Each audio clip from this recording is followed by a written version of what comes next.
Hello, Irshad. Great to see you, Helen. Oh, thank you so much for coming. It was lovely that you agreed to talk to us, because so much of what we're doing at Counterweight is dealing with people who are isolated, people who are intimidated, people who want to resist and push back, but they're afraid.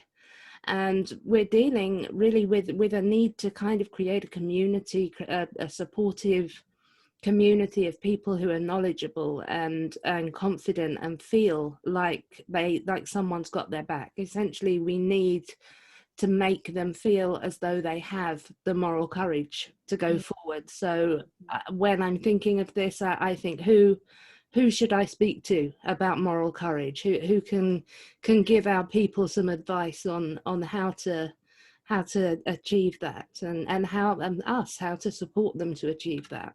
Well, first of all, I'm glad that all the others to whom you could speak about moral courage were not available, because that gives me the opportunity to bask in, first of all, the glow of what Counterweight has done so far, and what I trust and pray it'll continue to do. I'm so proud to be part of your constellation of supporters and peers and advocates, and, if I may, helpers. So let me address the question, how can we help cultivate moral courage in those who are seeking to stand up for liberal humanist values? Moral courage, contrary to popular conception, is not a virtue. It is actually a set of skills about how to communicate your own point of view in a way that respects other people's points of view, and that allows you to be heard more fully than you would without these skills. And one of the key habits that I remind people to develop for themselves before reacting or responding to anybody else's disagreement with them is to breathe. Take a deep breath. What does that do? It slows down the blood rush in your body, and thereby allows you to give your brain the oxygen that it needs to think much more clearly. We're all born with a primitive part of the brain, and that is the home of the ego.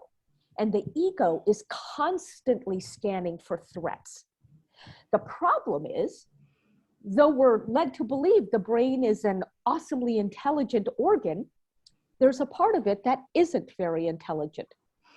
And that part of the brain, home of the ego, cannot distinguish between mortal danger and mere discomfort.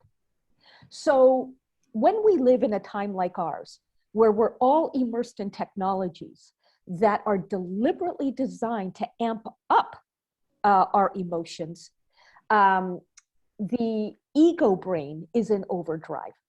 So when you're being disagreed with, it's easy to feel like your very existence is under attack, like you will die if you let the other side, quote, win. But remember, and this is why breathing is so important, every discussion does not have to become a debate.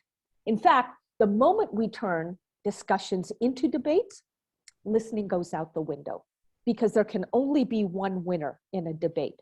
So let's lift the burden off of our shoulders to be seen as right, and simply lead by listening, by breathing, giving ourselves the opportunity to transition from the emotional ego brain to the more reasonable part of the brain, where emotion and reason can coexist. And then to articulate the commonality that you have with the person who may be advocating critical social justice. And that commonality, by the way, is not that we're all human. I don't mean that. I mean that you are what I call a plural. It means that there is so much more to you than meets the eye. You cannot be legitimately labeled so easily. And if you are multifaceted, and you are, so is your other. So simply begin after breathing by stating, hey, look, I know that we disagree on this particular issue, but I also know there is so much more to you than I can see right now. So how about this? I won't judge all of what you are based on this particular disagreement. And in turn, I hope you can agree not to judge all of who I am. Really create that common ground. And in so doing, notice that you're actually claiming your power. You're claiming the power to set the culture of the conversation.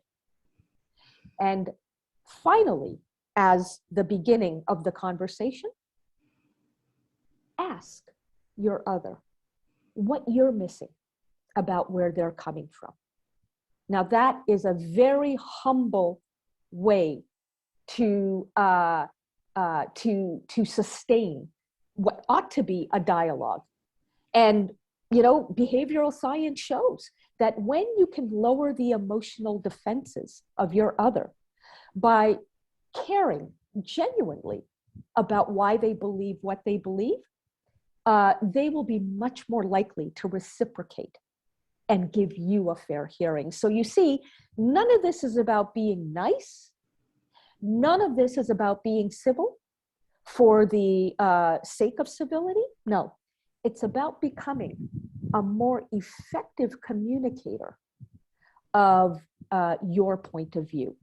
And the ironclad, non-negotiable rule of human psychology is, if you wish to be heard, you must go first in giving the other a hearing.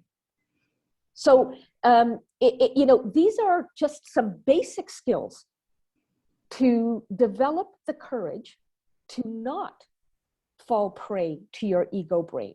In fact, the reason it is courage, what you are doing, is that you're actually speaking truth to power. Not so much to powers out there, but to the power of the manipulative side of your brain. And that is the power that is most pervasive and most pernicious in all human beings, including those who think they are on the side of the right. I would have to say that coming up to a year of Counterweight, your advice there, it bears fruit. What we have found time and time again is that when people are successful in persuading their organization to keep things open to viewpoint diversity, to have a greater range of views, to have more respect for people with different views, it's because they have gone in, they have stated their commonalities first. They have said, I think it's great that you want to do things that will reduce racism, that will reduce sexism, that will reduce homophobia. I want to get completely on board with anything effective that will do that.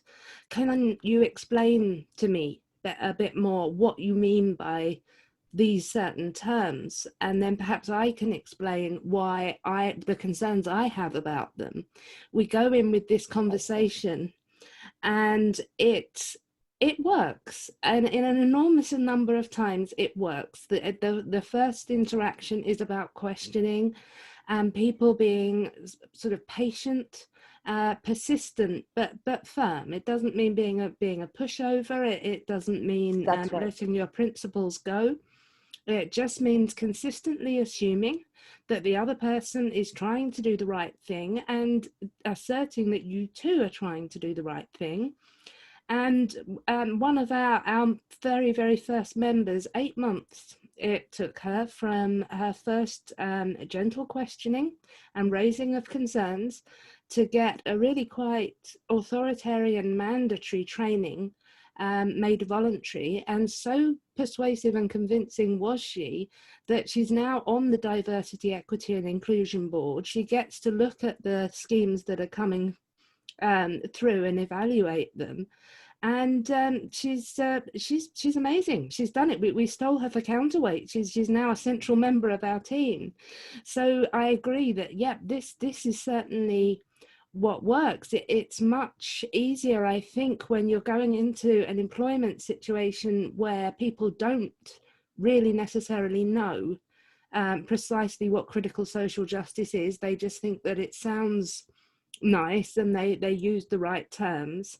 And then if you can find a way to explain why there are some problems with some of them, and why they exclude rather than include in some ways, and why they sort of promote uniformity rather than diversity in other ways, then we can actually get somewhere. But if people are really hostile, it's much harder to do that questioning thing, and then we have to do the quite firm thing, and Right. and And betray our own values along the way. You know, Helen, one of the reasons I'm so enamored of a Counterweight and in the integrity that it has in embracing liberal humanist values is that, and this is your way too, personally, is that you don't go into the battle against critical social justice by bulldozing and thereby bullying other people into seeing it your way. If that's what we do, then we're not practicing liberal humanist values, and we sure are lousy ambassadors for those values. And this is why, to be honest, I can't get on board with those who are fighting the so-called culture war merely as warriors rather than as diplomats at the same time. You know, it should go without saying, but I'll say it anyway, that you cannot effectively, and that's the key word, effectively fight the us against them mindset, which leads to discrimination. You cannot fight that mindset with more us against them. One of the massive opportunities that so many people who are fighting these culture wars today, one of the massive opportunities that they're abandoning is they have the chance to change the game and not merely the uniforms of the players in that game. If you think about it this way, right? One team wears the uniform, centuries old, called powerful, and the other wears the uniform termed less powerful. And in fighting these wars, these culture wars, from an us against them mindset, all we're doing is switching out the jerseys. What we're not doing is changing the game itself. And Counterweight is in it, as is the Moral Courage Project, to change the game. So I humbly but robustly declare myself a tried and true ally of Counterweight. I'm walking this journey with you, and whenever needed, sprinting it with you. Oh, thank you so much. And we are delighted to have you and the Moral Courage Project. And I hope and I believe that we will do great things together. Thank you, Irshad.